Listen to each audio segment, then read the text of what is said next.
All right, so let's now talk about, I think, the thing that everybody wants to know about next to vocals, which is the master bus and what's on it. There's also something I'm doing to the master bus that I don't see a lot of mixers talk about, but it really does make a huge difference. And that's I'm automating the volume trim on the master by half a dB. And I do this in the choruses. So basically what I do is I have this set here, as you can see, to 0. And I will go to a certain section and then just bring it up. And I think if you hold Shift, or maybe it's Control. Yeah, no, it's Command. And you can bring it up or down by a little bit. And I do this just in the choruses to make sure that they pop a little bit. So you'll see that the whole mix here is down minus 0.5 dB. But then when we get to the choruses, they're at 0 dB. So I'm bringing them up by 0.5, right? And then they come back down, and then they go back up to 0, and then back down again. So that's something I do just to make the choruses pop, and that's like an Andy Sheps trick that I really like, and I've found to give me good results. But let's go to the master here. So the first thing I have on the master is the Neve 33609. I really like this bus compressor. You'll see that I am only getting about 4 dB of gain reduction at the hottest moments. This is something I'd recommend for anyone using a bus compressor at a master level or at like a 2-bus level. If you're getting any more than that, you might be losing more than you're winning. You might be killing more than you're reviving. Your transients, for me, this is about bringing up some of the low end and bringing up some of the best elements, but also gluing things together. If you get too much gain reduction, that's kind of like a drum bus thing, not a master bus thing, and then you're probably going to start smushing and killing some of the life in your mix. So let's first of all see what's next, and we'll take everything off and bring things in one by one. After that, I have an EQ, Ozone EQ. These look like dramatic cuts if you're hanging out in other versions of iZotope products, but they're actually pretty subtle. 1.7 dB at 800 is going down, 1.1 dB at 300, bit of a shelf, 0.9 dB at 3K, and same thing here at 10K. Baxandall, it's just kind of coming in to lift things up. In fact, I might just turn this off. It's not really doing anything, so let's leave it off. So that is just kind of lifting things a little bit. And let's bring this back to stereo. And then we have, after that, we have a ozone maximizer coming down at 0.37 decibels. Ceiling is at 1. Fast character or an IRC4 modern. And then after that, we have a good old L2, which is bringing things up again. So this is like that extra little bit of limiting that I like to do in sequence. And I might take this off if I'm going to send this to someone to master, and I might take ozone off as well.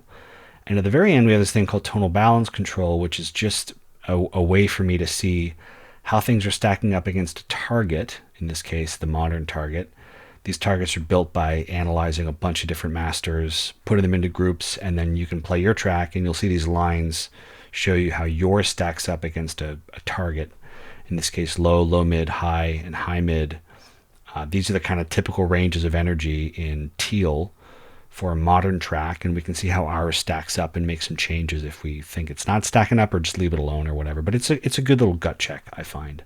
So I don't really have to do anything to tonal balance control, but I will turn off the maximizer, the ozone EQ, and let's start here with the 33609 and see what this kind of is bringing to the table. So here's with it off. We'll just go to a chorus. It's hard, I know, but you're breaking all your own. You tried, but you're making all alone. It's hard. So here it is on. It's hard. I know, but you're breaking all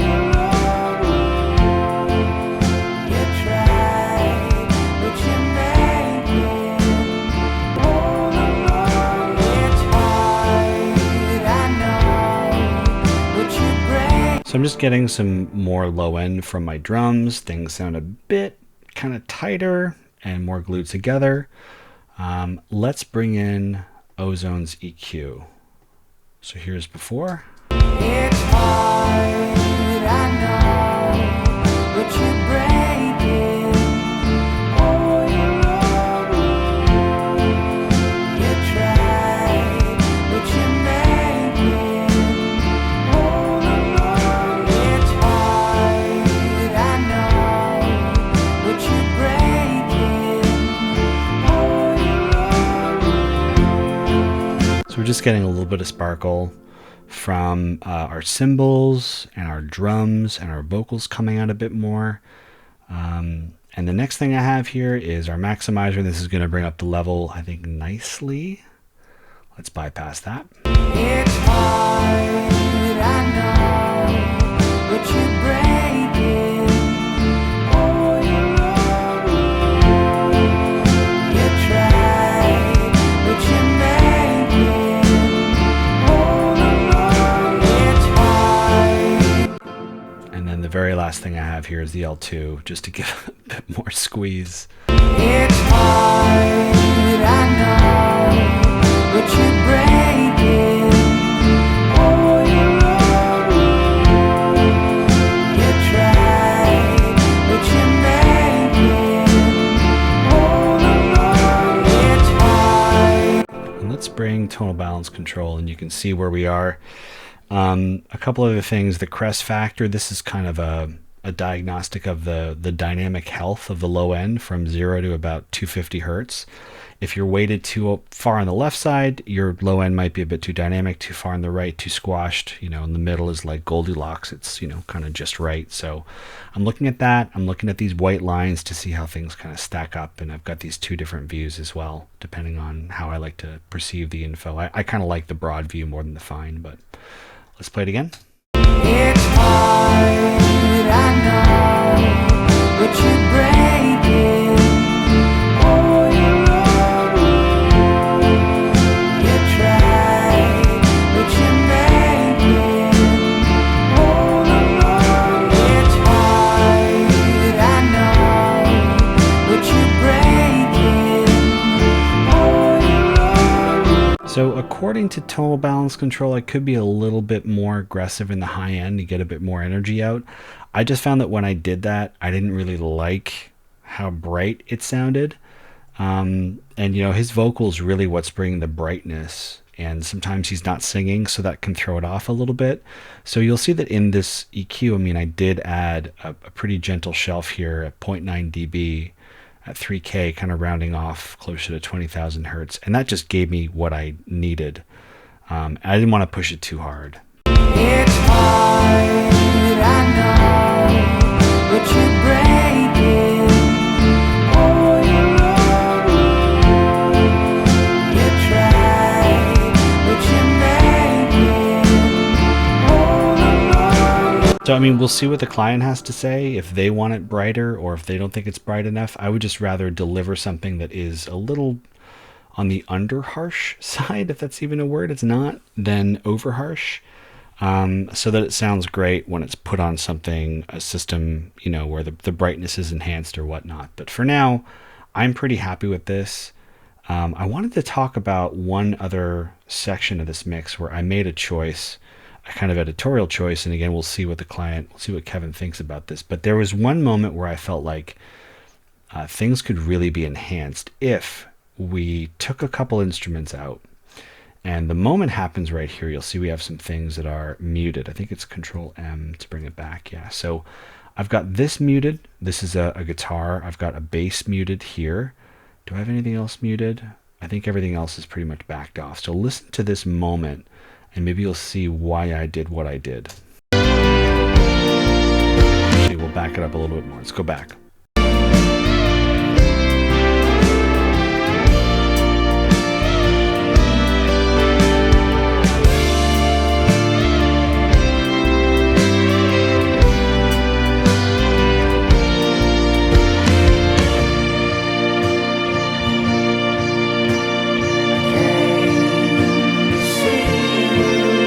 It's hard, I know. right there. What I did was I turned off the bass here, and I turned off one of the guitars just to make what happens a little bit stronger. If I bring these both in, take a listen now.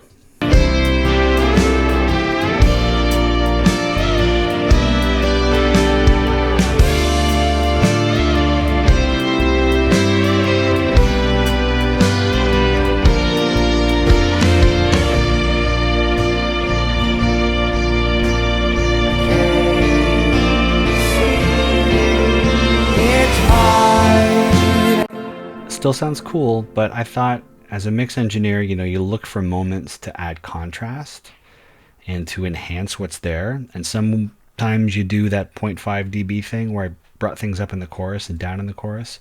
But sometimes you get a moment like this, and I just thought, well, we're not missing too much by taking those things out. And maybe it'll give us something back in return.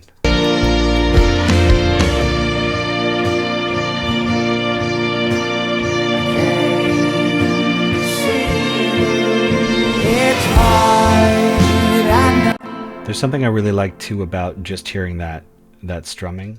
I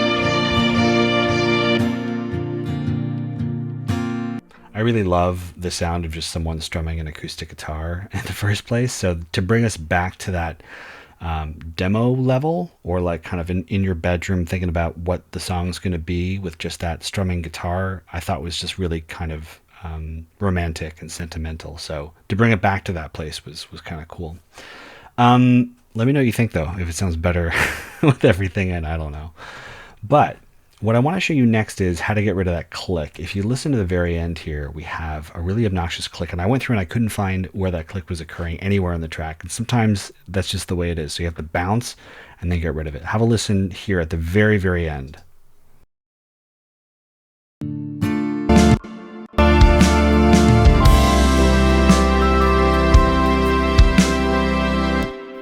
Hear that pop?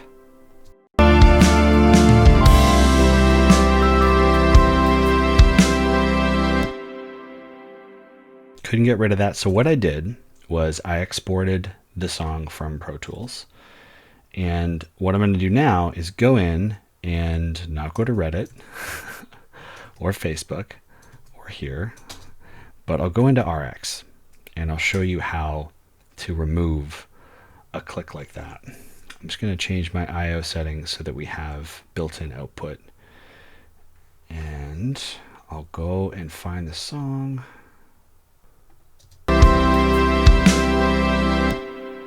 So you hear it right there. And you see it too. I mean, if I take away the waveform view, you really see that click. So one of my favorite modules in RX is called Interpolate, and it's the most powerful declicker there is. Leave it at quality 400 and just go in and see if you can get really specific here, okay? That's why you got to zoom in sometimes really nice and close and get both ends. And what it's going to do is just take what's around it, copy and paste, fill it in a really elegant way, and no one will know that you were there. Let's see if this guy's going to be a problem too. So here is after. Here's before. After. I'm not hearing a big issue with this guy, but I'm also going to go in and just clean you up too.